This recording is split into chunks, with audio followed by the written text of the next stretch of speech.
Bismillahirrahmanirrahim. Assalamu alaikum students.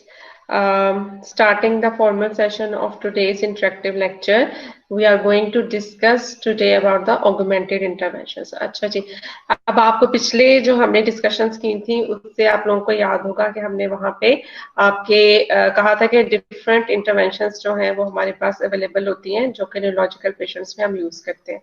उसमें हमने impairment interventions के बारे में पढ़ लिया हुआ है। हमने उसमें जो है फंक्शनल ट्रेनिंग के लिए जो यूज हो सकती हैं उनके बारे में पढ़ लिया हुआ है। और आज जो है हम इसमें ऑगमेंटेड इंटरवेंशंस के बारे में पढ़ेंगे, ठीक है। ऑगमेंटेड इंटरवेंशंस जो है ना बेसिकली इसमें जो आप मतलब समझ लें ऑगमेंटेड इंटरवेंशंस का, वो ये कि ऐसी इंटरवेंशंस हैं जो most of the time hands on training पे बेस्ड होती हैं। और जो है आप इसमें पेशेंट्स को डिफरेंट टेक्निक्स जो है जैसे कि PNF है और डिफरेंट स्कूल ऑफ थॉट्स और डिफरेंट टेक्निक्स अप्लाई करके पेशेंट की कोशिश करते हैं मोटर रिकवरी फास्ट हो, ठीक है। अब इसमें जो है फर्दर बहुत सारी टेक्निक्स अवेलेबल है, ठीक है। जैसे कि एक बहुत बड़ा स्कूल ऑफ थॉट है, ये सिर्फ एक टेक्निक का नाम नहीं है बल्कि एक स्कूल ऑफ थॉट है जिसमें बहुत ज्यादा मल्टीपल टेक्निक्स आती हैं, जिसको हम फर्दर इन्हीं टेक्निक्स को हम जब स्ट्रोक पेशेंट्स पे अप्लाई करेंगे तो उसमें बहुत सारी जो है वो इन्हीं पे बेस्ड टेक्निक्स होंगी। तो पहली टेक्निक्स जो है इसको NDT के नाम से ज्यादातर जाना जाता है, इसको न्यूरो डेवलपमेंट टेक्निक भी कहते हैं, या आम जुबान में हम इसको बोबाथ टेक्निक्स भी कहते हैं। तो बर्टा बोबाथ जो है ये एक थी थेरेपिस्ट, इन्होंने ये जो है इंट्रोड्यूस कराई थी। और ये बहुत बड़ा मतलब स्कूल ऑफ थॉट है, इसमें टेक्निक्स तो लाइक एक कॉन्सेप्ट है और उसके ऊपर बहुत सारी टेक्निक्स हैं आपके पास, ठीक है। ये इस तरह से चलता है। तो बेसिकली ये जो उसने डिजाइन किया था ये बड़ा पुराना कॉन्सेप्ट है, 1940s और 1960s में हुआ था स्टार्ट इसका, वो बाद में इंट्रोड्यूस कराया था। उसके बाद भी इसके ऊपर बहुत ज्यादा काम हुआ है और फिर बहुत ज्यादा काम होने के बाद इसका आज जो नाम है वो न्यूरो डेवलपमेंटल ट्रीटमेंट रख दिया गया है, ठीक है। तो बेसिकली ये जो आपके न्यूरोलॉजिकल डिसफंक्शन के पेशेंट्स हैं, CP बच्चे उनके लिए स्पेशली, और स्ट्रोक उनके लिए जो है वो बनाया गया है। अब इसका बेसिक कॉन्सेप्ट ये है कि जो गोल है वो फिजियोथेरेपी सर्विसेज का ये है कि जो स्पास्टिसिटी और जो रिफ्लेक्स पैटर्न्स बने होते हैं उनको इनहिबिट करना है और नॉर्मल मूवमेंट्स जो है वो पेशेंट में जो है वो प्रमोट करनी है, ठीक है। अब जैसे कि ये एक स्पास्टिक पैटर्न है जो पेशेंट में न्यूरो के पेशेंट्स में बना होता है, ठीक है, अपर लिम्ब का। तो इसके ऑपोजिट हम पेशेंट को गाइड करते हैं कि सर के नीचे हाथ रख के लेते हैं, ठीक है। अब ये क्या है, ये इसको रिफ्लेक्स इनहिबिटरी पोस्चर भी कहते हैं, ये जो मैंने बनाया। जब सर के नीचे हाथ रखेगा तो उसकी फिंगर्स खुद ब खुद खुल गई, ठीक है, जो शोल्डर अडक्शन में था, ठीक है, और आप किस तरह से गया हुआ था, तो इसके ऑपोजिट जो है आपका हाथ भी खुल गया और शोल्डर भी ऊपर चला गया। तो इस तरह से जो है आपने जो पैटर्न्स हैं, जो एबनॉर्मल पैटर्न्स हैं उनको इनहिबिट करना है और नॉर्मल को प्रमोट करना है, ठीक है। तो अब जो NDT करंट वाला जो आप इसमें लेटेस्ट बहुत ज्यादा वर्क हुआ है, इसमें जो है फीडबैक फीड फॉरवर्ड दोनों तरह के जो है फीडबैक को बेस बनाया गया। और बेसिक काम जो है पोस्चरल कंट्रोल का, कि पहले आप पेशेंट को पोस्चरल कंट्रोल सिखाएं, फिर उसके ऊपर फर्दर उसकी स्किल लर्निंग होगी, ठीक है। पोस्चर कंट्रोल में अगर आपको याद हो तो हमने डिफरेंट पोस्चर्स पढ़े थे कि अगर पेशेंट बेडेड है तो उसको प्रोन और एल्बोस पे ले आए, उसको जो है आप डिफरेंट पोस्चर्स जो है वो होल्डिंग सिखाएंगे। और हमने ये भी पढ़ा था कि सिर्फ पोस्चर होल्डिंग जो है, सिर्फ उससे जो है कितना ज्यादा जो है पेशेंट उसकी लर्निंग हो सकती है, कितने मसल्स जो हैं वो स्टिमुलेट होते हैं, कितने वर्क करते हैं, कितने मसल्स जो हैं उनकी स्ट्रेचिंग भी हो जाती है ऑटोमेटिकली। तो यही इनका भी कॉन्सेप्ट है कि पोस्चर होल्डिंग आप पेशेंट को पहले सिखाएं, पहले पोस्टर्स की तरफ हैंडिंग जाए, फिर उसके बाद जो है डिफरेंट उसको डिफरेंट और टेक्निक्स सिखाते हैं। तो इसमें समटाइम्स पेशेंट को फिजिकली असिस्ट किया जाता है, इसलिए इसको ऑगमेंटेड ट्रीटमेंट्स में डाला गया है। और आपके अक्सर क्या होता है कि की पॉइंट्स ऑफ कंट्रोल बना लेते हैं बॉडी में, जैसे शोल्डर, पेल्विस है या हैंड, फीट, इनमें से इनको अगर इन एरियाज को कंट्रोल कर लिया पेशेंट ने, अपने शोल्डर कंट्रोल, पेल्विक कंट्रोल पे वर्क करेंगे, हैंड्स एंड फीट कंट्रोल पे वर्क करेंगे इंडिविजुअली, अगर इनकी पॉइंट्स को उसने कंट्रोल कर लिया तो फिर ओवरऑल एक्टिविटी, फंक्शनल एक्टिविटी भी वो परफॉर्म कर सकेगा, ठीक है। तो ये इसका बेसिक पर्पस है कि बॉडी सेगमेंट को आप सपोर्ट करें, असिस्ट करें पेशेंट को, और डिफरेंट की कंट्रोल पॉइंट्स के थ्रू जो है हम उसकी मूवमेंट अचीव करते हैं। जैसे आपने पेशेंट को लेटे से अगर बिठाना है तो उसमें की पॉइंट्स ऑफ कंट्रोल जो है वो पेशेंट का पेल्विस से आते हैं, नी से आते हैं और शोल्डर से आते हैं। ठीक है, तो ये 3 पॉइंट्स बना के हम पेशेंट को लेटे से बैठने की ट्रेनिंग देते हैं, किस तरह अपने पेल्विस को यूज करे, नी को यूज करे, शोल्डर पे अपने बाजू पे वजन डाल के उठे ऊपर को, और किस तरह से ये अचीव करे, ये इसके एक एग्जाम्पल है। ठीक है, तो इसमें इस तरह की चीजें, इसके अलावा इसमें सेंसरी स्टिमुलेशन भी इसका एक पार्ट है, उसमें भी अप्लाई करते हैं, सेंसरी स्टिमुलेशन भी हम उसको देखेंगे। ठीक है, और फिर जैसे कि स्ट्रोक के पेशेंट्स हैं या ऐसे पेशेंट्स हैं, उनमें भी आपका यही पर्पस है कि पहले स्टेबिलिटी पे वर्क करें, उसकी पोस्चर अलाइनमेंट ठीक करें, फिर उसके नेक्स्ट फंक्शनल मोबिलिटी की तरफ जाएं। ठीक है, तो पोस्चर अलाइनमेंट जैसे हमने डिफरेंट पोजीशंस बनाई थी, उससे हम एक्सेसिव टोन को भी जो है नलिफाई कर सकते हैं, और मूवमेंट्स जो है नॉर्मल मूवमेंट्स को भी इनहिबिट करना, नॉर्मल पैटर्न्स को लेके आना है। तो ये कुछ बेसिक कॉन्सेप्ट हैं, otherwise it's a whole lot of school of thought. ये बहुत बड़ा कॉन्सेप्ट है जो कि लाइक एक आधे लेक्चर में भी कवर नहीं हो सकता, इसके ऊपर पूरी पूरी पीएचडी थीसिस होते हैं। तो लेकिन इसके जो बेसिक कॉन्सेप्ट्स हैं वो यही है कि आप काम करते हैं पेशेंट के पोस्चर के ऊपर, स्टेबल बेस के ऊपर। पेशेंट जो है वो आपका जब डिफरेंट पोस्चर कंट्रोल्स कर लेना शुरू कर देता है, उसके जो इनहिबिटरी पोस्चर बने हुए, पैटर्न्स बने हुए, उनको अंडू करना है, नॉर्मल पोर्शंस को, नॉर्मल पैटर्न्स को फैसिलिटेट करना है, एंड फाइनली फिर जो है पेशेंट जो है जब ये कंट्रोल्स गेन कर लेता है तो मूवमेंट उसके लिए फिर बहुत ही आसान हो जाती है। तो ये इसका बेसिक कॉन्सेप्ट है। अच्छा जी, इसके बाद जो है हम डिफरेंट इसमें जो स्पेशली एनडीटी है, इसमें कंपल्सरी ट्रेनिंग स्ट्रेटजीज को बिल्कुल अवॉइड किया जाता है, उनको यूज नहीं किया जाता। अच्छा जी, तो ये एक अप्रोच होगी, एक स्कूल ऑफ थॉट हो गया हमारे पास, जिसे हम एनडीटी कहते हैं। एक और स्कूल ऑफ थॉट है जिसको हम रूट्स अप्रोच है। ठीक है, ये स्कूल ऑफ थॉट बेस्ड है फैसिलिटेशन एंड इनहिबिशन टेक्निक्स के ऊपर। ठीक है, अभी हम आने वाली स्लाइड्स में हमें यही डिस्कस करेंगे आज के फैसिलिटेशन टेक्निक्स क्या होती है, इनहिबिशन टेक्निक्स क्या होती है। अच्छा जी, एक जो आपने बार बार लफ्ज पढ़ा होगा फैसिलिटेशन का। ठीक है, फैसिलिटेशन क्या होती है, न्यूरोमस्कुलर फैसिलिटेशन का मतलब क्या है? बेसिकली 3 तरह के काम हो सकते हैं। हम जो आपके या तो फैसिलिटेट कर सकते हैं, या एक्टिवेट कर सकते हैं, या इनहिबिट कर सकते हैं। ये 3 कॉन्सेप्ट है। फैसिलिटेशन का मतलब ये है कि हम जो है एक से एक हाइपोटोनिक एक मसल पड़ा हुआ है। ठीक है, पेशेंट कोई मूवमेंट नहीं कर रहा, आप क्या करते हैं, उसको बार बार टैपिंग कर देते हैं। ठीक है, टैपिंग देते हैं या उसके ऊपर मूवमेंट करते हैं, उसको स्टिमुलस देते हैं। आप बार बार स्टिमुलस देते हैं, तो अगर आपको याद हो तो हमने पढ़ा था कि जो एक्चुअली इसमें मसला क्या होता है कि जब आपके पेशेंट जो हाइपोटोनिक हैं, उसमें जो आपके अल्फा मोटर न्यूरॉन्स हैं आपके स्पाइनल कॉर्ड लेवल पे, ठीक है, अल्फा मोटर न्यूरॉन्स हैं, उनका जो है थ्रेशोल्ड बड़ा हाई हो जाता है। ठीक है, तो जब थ्रेशोल्ड बड़ा हाई हो जाता है तो एक नॉर्मल स्टिमुलस उसको दिया भी जाए तो उतने पे उस पर कोई मूवमेंट नहीं होती। ठीक है, कोई मूवमेंट रिस्पॉन्स नहीं आता। ये होता है आपके most of the time when you have hypotonicity. तो जब मूवमेंट प्रोड्यूस नहीं हो रही तब ये होता है कि थ्रेशोल्ड बड़ा हाई होता है, जिसकी वजह से उससे लेस लेवल के स्टिमुलस पे, जो नॉर्मल स्टिमुलस है, उस पे वो कोई मूवमेंट प्रोड्यूस नहीं करता। एक ऑपोजिट इसके केस होता है जो कि अपर मोटर न्यूरॉन डीएन में होता है कि बहुत ज्यादा फायरिंग होती है, थ्रेशोल्ड लो हो जाता है, थ्रेशोल्ड इतना लो हो गया कि अब हल्का सा भी स्टिमुलस मिलता है तो मसल कॉन्ट्रैक्ट कर जाता है। ठीक है, तो उसका नतीजा क्या होता है? उसका नतीजा होता है स्पास्टिसिटी। तो ये दोनों ही चीजें हमारे लिए बेहतर नहीं है। तो आपके लिए अगर एक थ्रेशोल्ड जो है वो आपका बहुत हाई है तो इसका मतलब है कि वहां मूवमेंट प्रोड्यूस ही नहीं होगी नॉर्मल स्टिमुलस से। थ्रेशोल्ड बहुत लो हो गया है तो इसका मतलब है कि वहां पे एक्स्ट्रा मूवमेंट होगी, मसल जो है वो कॉन्ट्रैक्टेड ही रहेगा, रिलैक्स नहीं कर पाएगा। ठीक है, तो हमें बीच वाली स्टेट चाहिए होती है। ठीक है, तो जो आपके मसल्स जब पैरालाइज्ड होते हैं, स्पेशली जब हाइपोटोनिया फ्लैसिड स्टेट में होते हैं, तो क्या होता है कि थ्रेशोल्ड जो होता है अल्फा मोटर न्यूरॉन का बड़ा हाई होता है। तो हम क्या करते हैं, बार बार उस मसल को स्टिमुलेट करते रहते हैं। स्टिमुलेट करने से क्या होता है कि ऑल्दो स्टार्ट के स्टेजेस में आप स्टिमुलेट कर रहे हैं लेकिन पेशेंट की कोई मूवमेंट आपको नजर नहीं आएगी। आप स्टिमुलेट कर रहे हैं लेकिन कोई मूवमेंट नजर नहीं आ रही। लेकिन आपके स्टिमुलेट करने से अंदर क्या हो रहा है कि जो आपका सिनेप्टिक थ्रेशोल्ड है ना, वो लोअर हो रहा है। ठीक है, वो टुवर्ड्स नॉर्मल आ रहा है। इस चीज को हम कहते हैं facilitation. Facilitation is the point जब एक्चुअल मूवमेंट नहीं हो रही लेकिन पेशेंट की capacity to produce movement enhance कर रहे हैं हम। ठीक है, और ग्रेजुअली एक पॉइंट आएगा जब एक्चुअल मूवमेंट हो जाएगी, और जब एक्चुअल मूवमेंट हो जाएगी as a result of stimulus, उसको फिर हम कहते हैं एक्टिवेशन। जब तक आपकी जो है मूवमेंट रिस्पॉन्स नहीं आ रहा, लेकिन स्टिल आपके जो है कैपेसिटी टू प्रोड्यूस मूवमेंट करने की जो कैपेसिटी है वो पेशेंट की इंक्रीज हो रही है, क्योंकि थ्रेशोल्ड, सिनेप्टिक थ्रेशोल्ड लोअर कर रहे हैं हम बार बार स्टिमुलेट करके उस चीज को। तो इसको हम कहते हैं फैसिलिटेशन। जब वहां पे एक्चुअल मूवमेंट हो जाएगी, एक्चुअल मूवमेंट है, एक्चुअल वहां पे मोटर रिस्पॉन्स आ रहा है, उसको फिर हम कहते हैं एक्टिवेशन।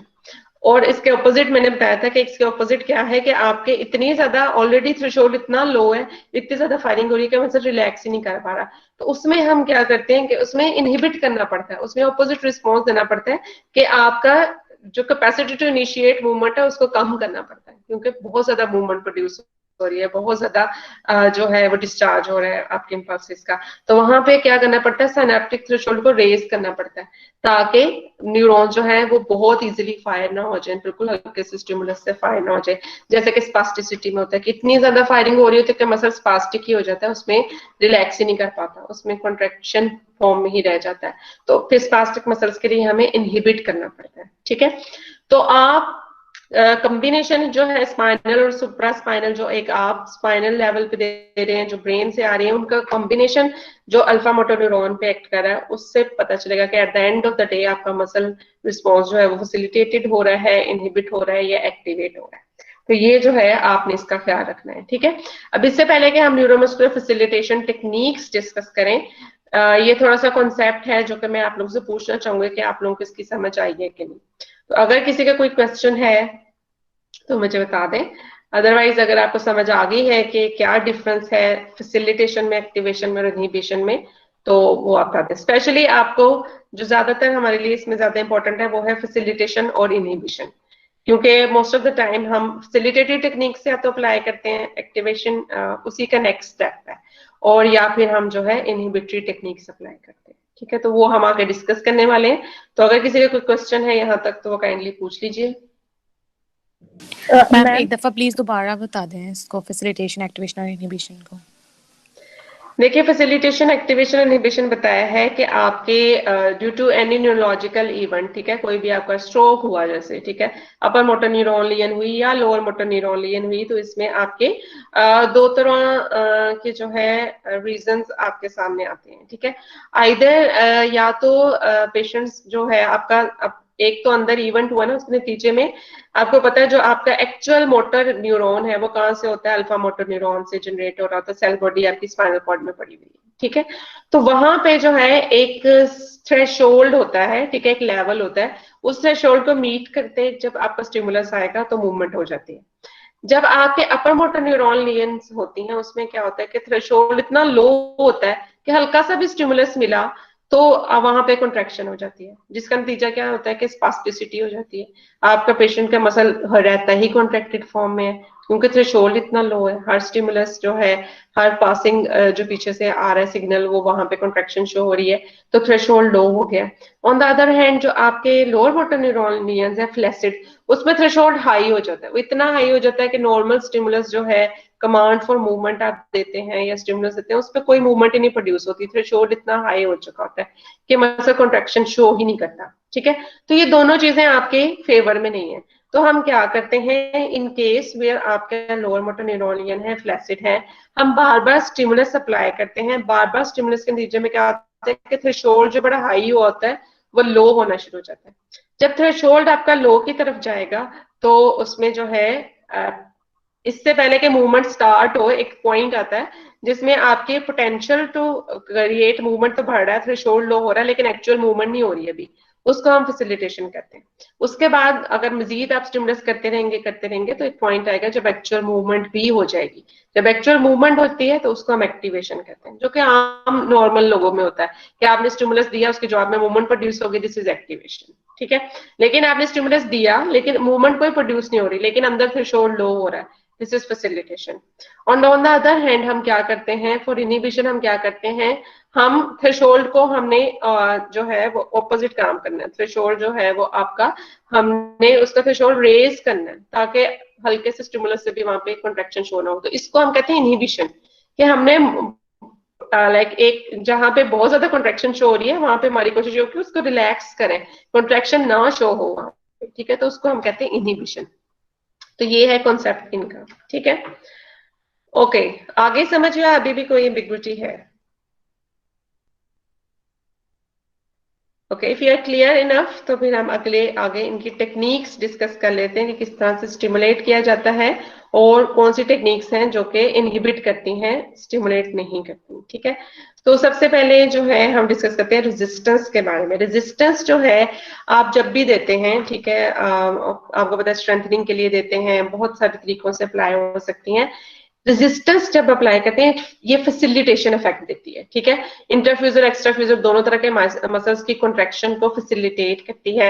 मसल जो है उसकी हाइपरट्रोफी होती है अगर जो है इसको करते रहे, और ओवरऑल आपकी जो होता है काइनेस्थेटिक अवेयरनेस या मूवमेंट की जो अवेयरनेस है वो पेशेंट की बढ़ती है मसल स्पिंडल के थ्रू। ठीक है, तो ये आपकी रेजिस्टेंस आप जब भी अप्लाई करते हैं किसी मूवमेंट को, रेजिस्टेंस जो है फैसिलिटेट करती है, मजीद फायरिंग को फैसिलिटेट करती है। ठीक है, मजीद कॉन्ट्रैक्शन को फैसिलिटेट करती है, मसल मजीद कॉन्ट्रैक्शन, मजीद स्ट्रॉन्गर कॉन्ट्रैक्शन शो करेगा। ठीक है, तो ये रेजिस्टेंस जहां पे आपको फैसिलिटेशन की जरूरत हो तो हम वहां पे रेजिस्टेंस अप्लाई करते हैं। ठीक है, जहां पे हम चाहते हैं मजीद स्ट्रॉन्गर कॉन्ट्रैक्शन हो।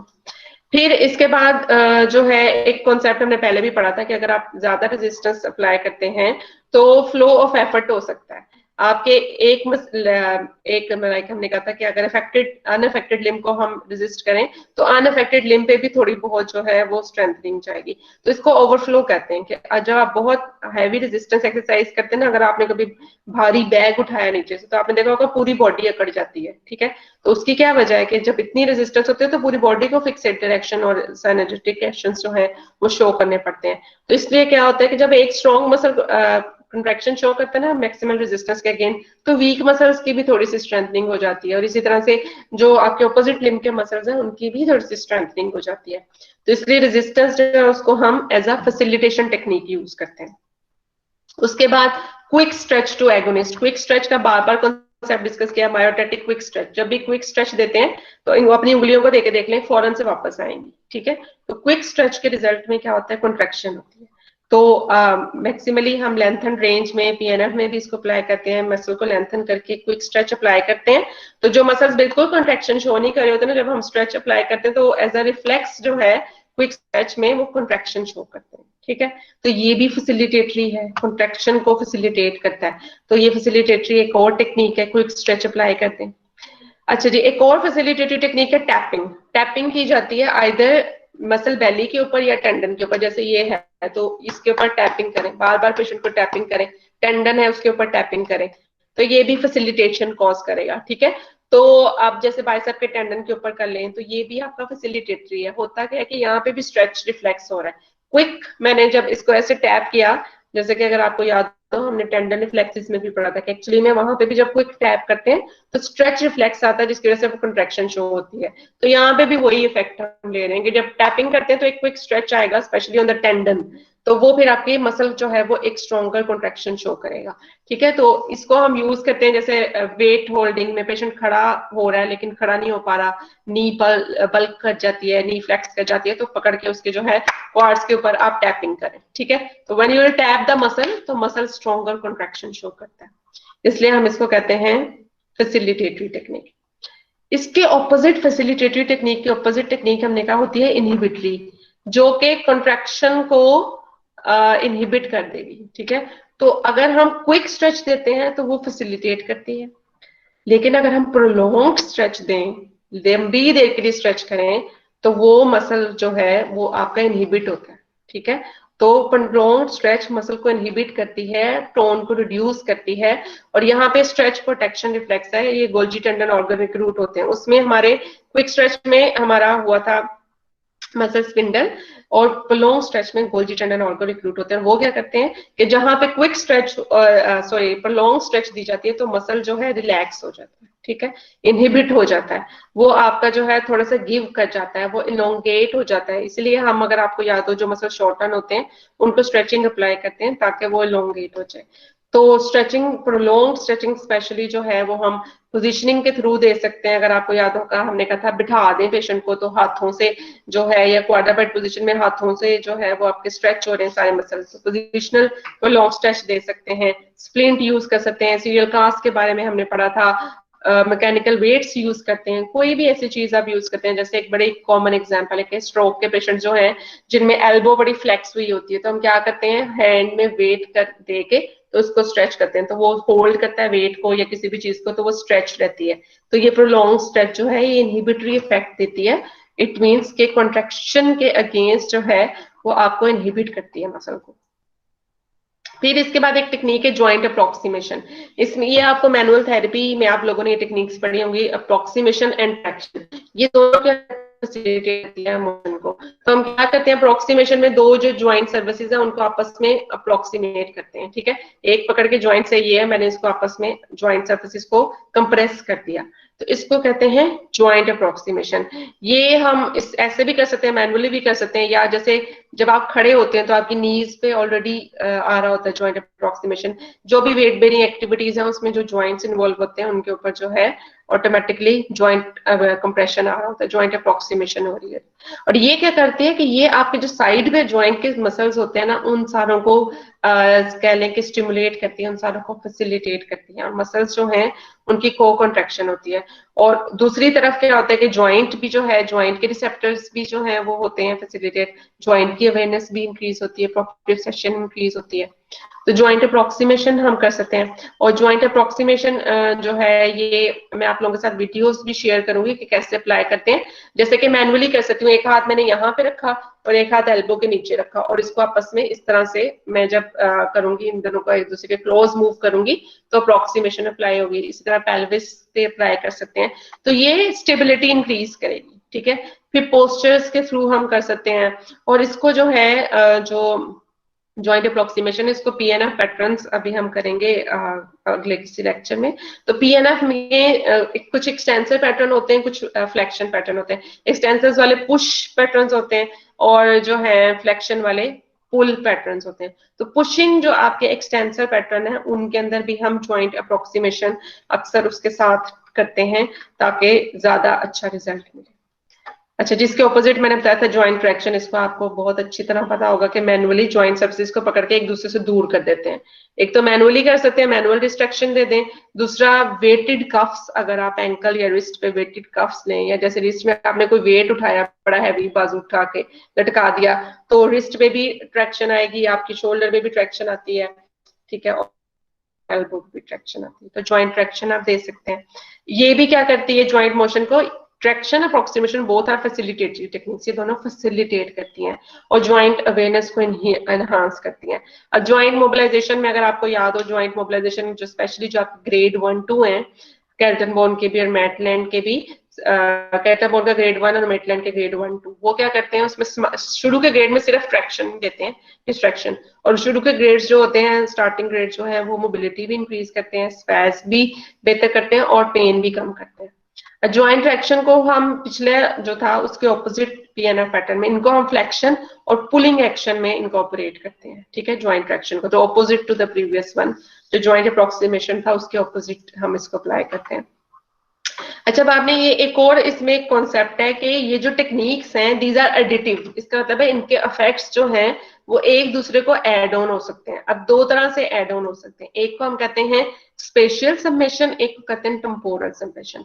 स्पेशियल सबमिशन का मतलब ये है कि आप डिफरेंट टेक्निक्स अप्लाई करें, टैपिंग भी कर रही हूँ, ट्रैक्शन भी दे रही हूँ, रेजिस्टेंस भी दे रही हूँ, सारा कुछ कर रही हूँ, तो इन सारों का इफेक्ट एड ऑन होगा और मसल ज्यादा फैसिलिटेट होगा, ठीक है। और एक होती है टेम्पोरल सबमिशन। टेम्पोरल सबमिशन होती है कि एक ही एक्टिविटी में बार बार करती हूँ, रिपीटेड स्टिमुलेशन देती हूँ सिंगल न्यूरॉन से ही, तो उसको टेम्पोरल सबमिशन कहते हैं, ठीक है। जैसे कि टैपिंग मैंने शुरू में भी की, बीच में भी की, एंड पे भी की, टैपिंग में मुसलसल बार बार कर रही हूँ, तो ये जो है आपका टेम्पोरल सबमिशन होता है। तो इसका ये दोनों तरह की चीजें एडम हो जाती हैं, और ओवरऑल समटाइम्स में भी एक आधा जो आपका स्टिमुलस है वो कम हो, लेकिन जब इकट्ठे ज्यादा सारे स्टिमुलस होते हैं तो वो ज्यादा इफेक्ट प्रोड्यूस करता है। जैसे हम इसमें एक एग्जांपल है, जैसे घर में आप सो रहे हैं, आपको जागने के लिए स्टिमुलस की जरूरत है, तो अब आपको या तो अम्मी ही हर 5 मिनट बाद आवाज देना शुरू कर जाए, उठ जाओ उठ जाओ उठ जाओ उठ जाओ उठ जाओ, तो एक दफा आवाज से तो असर नहीं होगा, लेकिन 4-5 दफा आवाज देंगे तो असर होना शुरू हो जाता है, ठीक है। इसी तरह से दिस इज कॉल्ड, ये समझ लें रेपिटेटिव स्टिमुलेशन की एक एग्जांपल होगी टेम्पोरल सबमिशन की। ऑन द अदर हैंड अगर अम्मी भी आवाज दे रही है, भाई भी दे रहा है, अबू भी दे रहे हैं, सारे दे रहे हैं, तो that is from multiple neurons, और वो स्पेशियल समेशन की एग्जांपल है कि वो भी ऐड ऑन हो जाओगे और आप जल्दी उठ जाओगे। ठीक है, तो ये है कि इसी तरह से जो स्टिमुलेटरी स्टिमुलस है, आपके फैसिलिटेटरी स्टिमुलस है, वो ऐड ऑन होते जाते हैं एक दूसरे के साथ। ठीक है, और ओवरऑल जो एंड पे आपके इफेक्ट आता है वो बड़ा इनहांस्ड इफेक्ट आता है। अच्छा जी, उसके बाद जो है आपने एडजस्ट करना है और हमेशा याद रखना है कि करेक्ट जो है ना अप्लाई करेंगे। लाइक अगर स्पास्टिक मसल है, उसको अगर आप मजीद टैप करोगे, मजीद स्टिमुलेट करोगे, तो क्या होगा, उसमें मजीद वो रिजिड हो जाएगा। ठीक है, वो मजीद कॉन्ट्रैक्ट कर जाएगा। ऑन द अदर हैंड अगर जो फ्लैसिड मसल है, जिसको जरूरत है कि उसको स्टिमुलेट किया जाए, अगर आप उस पर इनहिबिटरी टेक्निक अप्लाई करते हो, उसको स्ट्रेचिंग पे लगा देते हो, तो वो मसल मजीद जो है वेस्ट हो जाएगा। ठीक है, तो आपने इनको ध्यान रखना है कि फ्लैसिड के लिए और टेक्निक्स होती हैं, स्पास्टिक के लिए और टेक्निक्स होते हैं। स्पास्टिक मसल्स को हम इनहिबिट करते हैं, फ्लैसिड मसल्स को हम स्टिमुलेट करते हैं। ठीक है, तो या फैसिलिटेट करते हैं इन अदर वर्ड्स। तो आपने ध्यान रखना है कि आपने कौन से पेशेंट को जो है करना है। तो अगर पेशेंट ऑलरेडी हाइपर एक्टिव है, उसका अराउजल बड़ा हाई है, पेशेंट हाई अराउजल स्टेट में है, तो ऐसे पेशेंट्स के ऊपर कभी आप स्टिमुलेशन नहीं अप्लाई करेंगे, इनके ऊपर आप रिलैक्सेशन टेक्निक्स अप्लाई करेंगे। ऑन द अदर हैंड अगर पेशेंट रिजिड है, तो या उसके ऑलरेडी बड़े जो है इस तरह के, उनके ऊपर भी आप कभी भी स्टिमुलेशन अप्लाई नहीं करेंगे। फ्लैसिड मसल्स हैं, हाइपोटोनिक है, पेशेंट भी लेस अराउजल में है, उनके ऊपर करें आप स्टिमुलेशन टेक्निक्स अप्लाई। ठीक है, वहां पे इंडिकेशन होती है। अच्छा जी, ये था आपका न्यूरोमस्कुलर स्टिमुलेशन, और उसमें हमने फैसिलिटेशन भी पढ़ा, इनहिबिटरी भी पढ़ा। इसके बाद हम sensory facilitation and inhibition techniques पढ़ेंगे। लेकिन यहाँ पे मैं आपसे ब्रेक लेके आपसे दोबारा पूछना चाहूंगी कि कोई चीज जो आपको समझ नहीं आई या आपको क्लियर नहीं हुई, तो आप दोबारा पूछ सकते हैं। मैम आपने इनहिबिटरी किससे बेटा चले एक एक करके पूछे। सुमत चले पहले आप पूछ लीजिए। मैम जो इनहिबिट का बताया कि हम इनहिबिट करते हैं, उसमें सिर्फ आपने एक ही बताई प्रोलॉन्ग स्ट्रेच, क्योंकि बाकी सारी तो फैसिलिटेटेड वाली करवाई है आपने। जी, इनमें से जो है अभी सिर्फ प्रोलॉन्ग स्ट्रेच ये कैसी है जो आपके इनहिबिटरी इफेक्ट देती है। ठीक है, तो बाकी अभी हम सेंसरी स्टिमुलेट भी पढ़ेंगे टेक्निक्स। ठीक है, उनमें से कुछ हैं जो इनहिबिटरी इफेक्ट देती है। जी, और कोई स्टूडेंट या क्वेश्चन? आयशा, आप कुछ पूछना चाह रही थी, आयशा वकील। मैम मैंने यही पूछना था, जॉइंट अप्रोक्सीमेशन और सेक्शन में यही था कि जॉइंट फैसिलिटेट हो रहा है, तो ऊपर आपने हेडिंग लिखवाई थी इनहिबिशन टेक्निक की, तो वही मैं कंफ्यूज हो रही थी। देखें ज्वाइंट, दो बात है। एक बात ये है कि कौन से रिसेप्टर फायर हो रहे हैं। ठीक है, तो आपके ज्वाइंट रिसेप्टर्स फायर हो रहे हैं, दे आर बीइंग फैसिलिटेटेड। ठीक है, तो ये उसके साथ लिंक कर रहा है। अभी आगे भी चीजें आएंगी। अब ये देखिए, जैसे समटाइम्स कोई टेक्निक है, वो कहते हैं हम थर्मो रिसेप्टर्स को एक्टिवेट करें, लेकिन पड़ता है एक्टिवेशन समटाइम्स वो आपकी जो है उसका ओवरऑल इफेक्ट जो है वो रिलैक्सेशन वाला भी हो सकता है, और उसका ओवरऑल इफेक्ट जो है वो आपका स्टिमुलेशन वाला भी हो सकता है। ठीक है, तो जब हम ज्वाइंट रिसेप्टर्स जो हैं वो हमेशा आपके जो है उनको किसी तरह से हम अप्रोच करेंगे, लेकिन and result can be different. ठीक है, तो रिसेप्टर्स को तो हमेशा हम जाके स्टिमुलेट ही करेंगे, जिसके रिजल्ट में फिर आइदर इनहिबिशन मिल सकती है या फैसिलिटेशन मिल सकती है। तो ये अभी आगे वालों में भी आपको थोड़ा सा ये पॉइंट में भी कंफ्यूज करे, तो इसलिए मैं अभी क्लियर कर रही हूँ। रिसेप्टर्स जो हैं, ज्वाइंट रिसेप्टर्स हैं या जो भी हैं, उनको तो हमेशा आप स्टिमुलेट ही करेंगे ना। ठीक है, फिर ही वो आपके कोई फर्दर आपको रिस्पॉन्स देंगे। जब तक आप उसको जाके कुछ करेंगे नहीं, छेड़ेंगे नहीं, तो ब्लॉक तो नहीं करेंगे ना, उनको आप फैसिलिटेट ही करेंगे, उनको आप स्टिमुलेट ही करेंगे, तो ही वो कोई रिएक्शन शो करेंगे। लेकिन वो रिएक्शन जो है फिर हम उसको किस तरह डायरेक्शन में लेके जा रहे हैं, स्टिमुलेशन की तरफ लेके जा रहे हैं या इनहिबिशन की तरफ लेके जा रहे हैं, वो टेक्निक पे डिपेंड करता है। ठीक है मैम, ये जो आपने 3 स्टिमुलेशन के बताई, फेशियल और ये टेम्पोरल, तो मैम ये जो है ये फैसिलिटेटेड भी? हाँ जी, ये फैसिलिटेटिव टेक्निक्स के लिए ही है कि उनको जो है हम कंबाइन कर सकते हैं। ठीक है, इनहिबिटरी को भी आप कंबाइन कर सकते हैं, लेकिन इनहिबिटरी अभी थी ही एक। ठीक है, लेकिन इनहिबिटरी को भी आप कंबाइन कर सकते हैं। जब भी आप किसी भी टाइप की स्टिमुलेशन को कंबाइन करेंगे, तो कंबाइंड इफेक्ट जो है वो ज्यादा इनहांस्ड मिलेगा आपको। ठीक है, चलिए जी, अब हम डिस्कस कर लेते हैं सेंसरी स्टिमुलेशन और इनहिबिशन टेक्निक्स, ठीक है। सेंसरी स्टिमुलेशन इनहिबिशन टेक्निक्स में पहली टेक्निक है मेंटेन्ड प्रेशर। मेंटेन्ड प्रेशर जो है, इसमें क्या होता है, फर्म मैनुअल प्रेशर अप्लाई किया जाता है। अच्छा, इसको आप इससे देख सकते हैं कि समटाइम्स अगर आपके जैसे कि पट्टे खिंचे हुए हैं, मसल्स टाइट हुए हैं, तो आप अगर दबाएं उनको या दबवा लें उनको तो आपको रिलैक्सेशन आती है। उससे आप इसको समझने में थोड़ी सी अंडरस्टैंड करें कि यहाँ पे भी हम क्या करें, मेंटेन प्रेशर देते हैं। आइदर मिड लाइन, आगे पीछे दोनों तरफ मेरे हाथ होंगे, तो मिड लाइन को, एब्डोमिन को, आपकी इनको, जो भी आपके एरियाज हैं जो आपके हाइपर एक्टिव है, स्पेशली ये जो आपके सीपी पेशेंट्स हैं, स्पास्टिक सेरेब्रल पाल्सी वाले पेशेंट हैं, उनमें हम बड़ा ये यूज करते हैं, ठीक है, कि उनको जेंटली फर्म प्रेशर हम अप्लाई करते हैं, ठीक है। उससे क्या होता है, कामिंग इफेक्ट आता है, जनरलाइज्ड इनहिबिशन होती है, उनके अंदर जो एक्सेसिव रिस्पॉन्सेज आ रहे होते हैं सिंपैथेटिक सिस्टम के, वो कम होते हैं। और समटाइम्स जो स्पेशली सीपी चॉइस के साथ मसला होता है कि उनकी स्किन बड़ी ओवर सेंसिटिव होती है, और दे आर लाइक कुछ एक चीज बार बार हम बोलेंगे, टेक्टाइल डिफेंसिवनेस, कि दे आर मोर डिफेंसिव है टच को, टच जो है इससे वो डिफेंसिव हो जाते हैं। तो टेक्टाइल डिफेंसिवनेस के अगेंस्ट भी इनहिबिटरी टेक्निक्स यूज होती है। तो हम पोजिशनल भी कर सकते हैं, कोन्स, पैड्स, कोई भी चीज यूज करके हम मेंटेन्ड प्रेशर अप्लाई करते हैं। तो इसका ओवरऑल इफेक्ट जो होता है ना, वो कामिंग इफेक्ट होता है, जनरलाइज्ड इनहिबिशन होती है। और इसलिए जाहिर बात है, कामिंग इफेक्ट है तो ऐसे पेशेंट्स में यूज करेंगे जिनमें हाई अरोजल है, एजिटेशन है, अग्रेसिव हैं, जैसे कि ट्रॉमेटिक ब्रेन इंजरी के पेशेंट अक्सर बड़े अग्रेसिव होते हैं, ठीक है, वो जानबूझ के नहीं होते, उनके ब्रेन इंजरी की वजह से उनमें बड़ा जो है ना सिंपैथेटिक, बड़ा हाई फ्लाइट एंड फ्राइट होता है, बड़े वो जो है एग्रेसिव होते हैं, समटाइम्स इवन मारने भी लग सकते हैं वो अपने जो केयर टेकर्स होते हैं उनको। सो इसलिए ऐसे पेशेंट्स को हम ऐसी टेक्निक देते हैं, और इनको भी जो है, मैंने पहले भी कहा कि हम इनको भी कंबाइन कर सकते हैं दूसरी रिलैक्सेशन टेक्निक्स के साथ, जैसे हमने एम्पेयरमेंट इंटरवेंशंस में पढ़ा था, डीप ब्रीथिंग का, इमेजरी का, उनके साथ कंबाइन भी कर सकते हैं। तो ये ऐसे जितने भी पेशेंट्स हैं जिनमें हाइपर सेंसिटिविटी है, उन सब में हम ये यूज कर सकते हैं। फिर एक आता है लाइट टच। लाइट टच जो है, ये आपका थोड़ा जाता है एक्टिवेशन की तरफ, ठीक है, और फैसिलिटेशन की तरफ। तो ब्रिस्क क्विक स्ट्रोकिंग करते हैं, मोस्टली हम क्या करते हैं, फिंगर टिप्स के साथ, ठीक है। तो ये आपके फास्ट अडेप्टिक टेक्टाइल रिसेप्टर्स को एक्टिवेट करता है जाकर। रिस्पॉन्स क्या होता है कि प्रोटेक्शन, अलर्टिंग रिस्पॉन्स ज्यादा हो जाते हैं, अराउजल ज्यादा होता है, और जो है पेशेंट की जो है ओवरऑल अवेयरनेस ज्यादा होती है, स्पेशल डिस्क्रिमिनेशन की, टच स्टिमुलस की आइडेंटिफिकेशन, टच के अगर सेंसरी डेफिसिट है कि टच उसको आइडेंटिफाई नहीं होती, तो वो बेहतर हो जाएगी। स्पेशल डिस्क्रिमिनेशन मीन्स के स्पेस में चीजें कहाँ लोकेटेड हैं, वो उसकी थोड़ी सी बेहतर हो जाएंगी। तो टच, लाइट टच जो है, जिसमें हम एक ये भी कर सकते हैं कि फिंगर टिप्स को, इनको हम पिंच करें, ये भी लाइट टच में कंसीडर होती है टेक्निक। ये दोनों चीजें क्या है, स्टिमुलेटरी हैं, ठीक है। तो ये क्या करती है, स्टिमुलेशन कॉज करती हैं।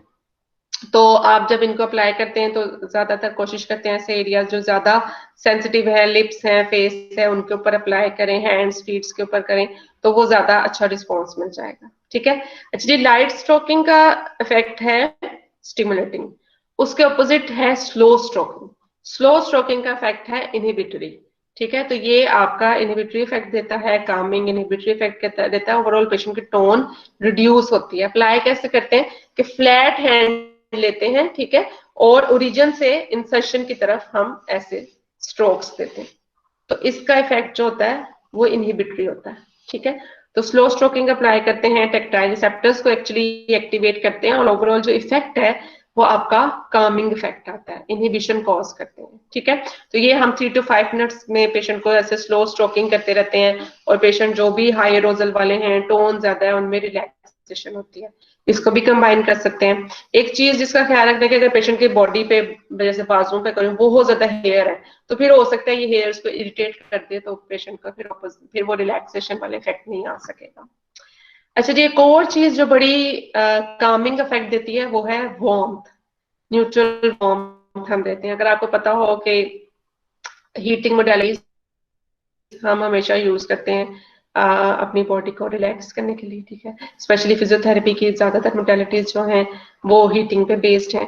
तो ये हीटिंग जो है वो आपके टेक्टाइल्स और थर्मोसेप्टर्स उसको एक्टिवेट करती है, और ओवरऑल इसका इफेक्ट क्या है कि इनहिबिशन कॉज करते हैं और कामिंग इफेक्ट आता है, रिलैक्सेशन होती है, पेन भी कम होती है।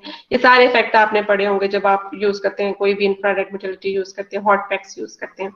अच्छा, अब यहाँ पे एक तो यही है कि आप कोई हॉट चीज यूज कर लें, हॉट रैप्स यूज कर लें तो न्यूट्रल वार्म प्रोवाइड कर सकते हैं। लेकिन ऑन द ऑपोजिट हैंड एक चीज ये हो सकती है कि अगर पेशेंट का सेंसिटिव लॉस है, ठीक है, उसके रिसेप्टर्स प्रॉपर्ली वर्क नहीं करे, तो फिर हम क्या करते हैं, जैसे सर्दियों में हम करते हैं कि टाइट फिटिंग क्लॉथ्स पढ़ लें, बॉडी पार्ट को रैप कर दें, तो वो अपनी ही हीट से जो है वो आपके फिर वहां पे वार्मथ प्रोड्यूस हो जाती है, ठीक है।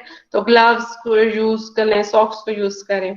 टैपेड बाथ एक टर्म यहाँ पे यूज होती है। टैपेड बाथ में क्या होता है कि हम rather than actual dipping the person in hot bath, हम क्या करते हैं कि जैसे बच्चों को नहीं नहलाया जाता कि आप जो है स्पॉन्ज यूज कर लेते हैं या कपड़ा गीला करके गर्म पानी से उससे उसको एरिया को कर देते हैं वो वेट, तो वो टैपेड बाथ्स होती हैं, वो यूज कर सकते हैं। अच्छा, न्यूट्रल वार्मथ ऊपर बार बार मेंशन की, इसका मतलब है कि बहुत ज्यादा हीट नहीं देनी, न्यूट्रल वार्मथ ही देनी है, तो उसका आपका कामिंग इफेक्ट आएगा। ओवर हीटिंग अगर करते हैं तो उसको ऑपोजिट इफेक्ट आ जाएगा, ठीक है। तो इसलिए न्यूट्रल वार्मथ की तरफ जाना। फिर आइसिंग, आइसिंग भी दो तरह की हो सकती है, पर लॉन्ग आइसिंग का डिफरेंट इफेक्ट है और क्विक आइसिंग का डिफरेंट इफेक्ट है। पर लॉन्ग आइसिंग जो है ये आपकी क्या करती है, ये भी इनहिबिटरी इफेक्ट देती है, ठीक है, थर्मोसेप्टर्स को एक्टिवेट करती है, लेकिन जो इसका ओवरऑल इफेक्ट है कि वो मसल एंड न्यूरोनल फायरिंग जो है उसको डिक्रीज करती है और इनहिबिशन करती है मसल टोन की, ठीक है। तो अब आइसिंग आपने पूरा क्रायोथेरेपी पढ़ा होगा, जिस भी तरीके से आप अप्लाई करें, कोल्ड वाटर, चिप्स, कुछ भी यूज कर सकते हैं। और लेकिन अगेन क्योंकि जैसे हमने हीटिंग का कहा था, तो यहाँ पे भी वही मसला है कि अगर पेशेंट का सेंसिटिव लॉस है, ठीक है, तो उसमें आप यूज नहीं करेंगे।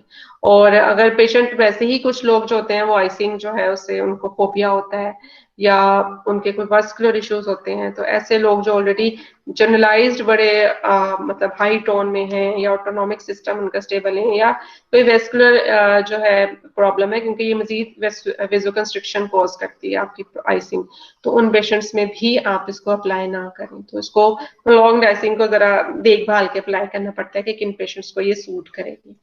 ऑपोजिट मैंने कहा था क्विक आइसिंग है। क्विक आइसिंग जो है ये आपका सारी बात फैसिलिटेटरी इफेक्ट देगी, ये भी थर्मोसेप्टर्स के थ्रू ही आपका करती है, लेकिन ये फायरिंग को इंक्रीज करती है और मसल टोन को इंक्रीज करती है। अब करना क्या होता है क्विक आइसिंग में, आइस क्यूब लेते हैं एक, ठीक है, और उसको जो है ना लेंथ ऑफ द मसल में इंसर्शन से ओरिजिन की तरफ इस तरह से करते जाते हैं।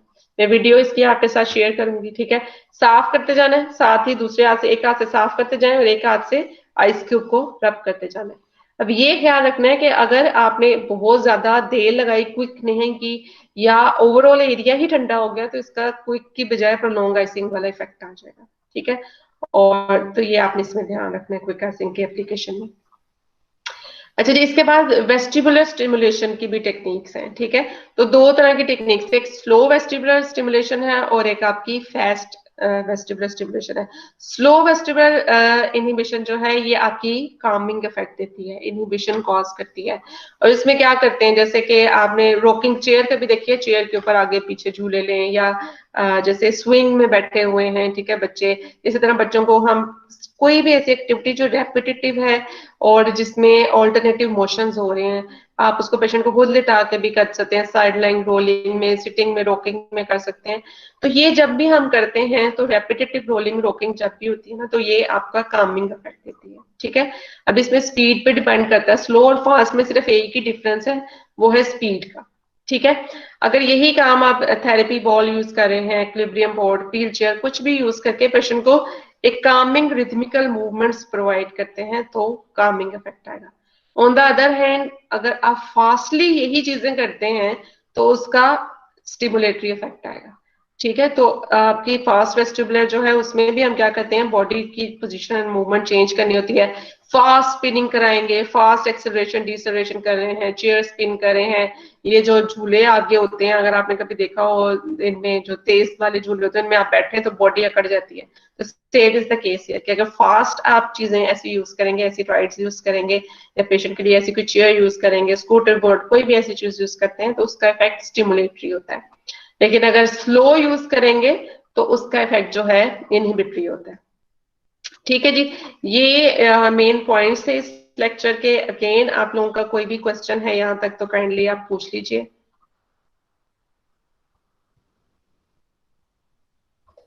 जी स्टूडेंट्स, मैम एनी जो क्वेश्चन? मैम आपने स्लो मैम विनर पे कुछ बताया है? एक मिनट, पहले आयशा वकील क्वेश्चन कर लीजिए। मैम जो आपने स्ट्रोकिंग टेक्निक बताई है वो भी दो तरह की है, स्लो और फास्ट, हाँ जी, या एक फिर लाइट हमने टच का है और एक हमने जो है स्ट्रोकिंग का है, वो भी दो तरह से ही है। एक उसमें स्पीड के लिहाज से नहीं है, उसमें ये है कि आप कितना हैंड कांटेक्ट कितना यूज करें। अगर सिर्फ फिंगर से स्लो स्ट्रोकिंग कर रहे हैं, ठीक है, लाइट टच कर रहे हैं, तो वो आपकी जो है और इफेक्ट देगी। और अगर आप पूरा हैंड यूज करके स्लोली स्ट्रोकिंग अप्लाई करें तो उसका कामिंग इफेक्ट आ जाए। ये ओके भी मैम। दो तरह से। जी सुमत, अब आप पूछ लीजिए।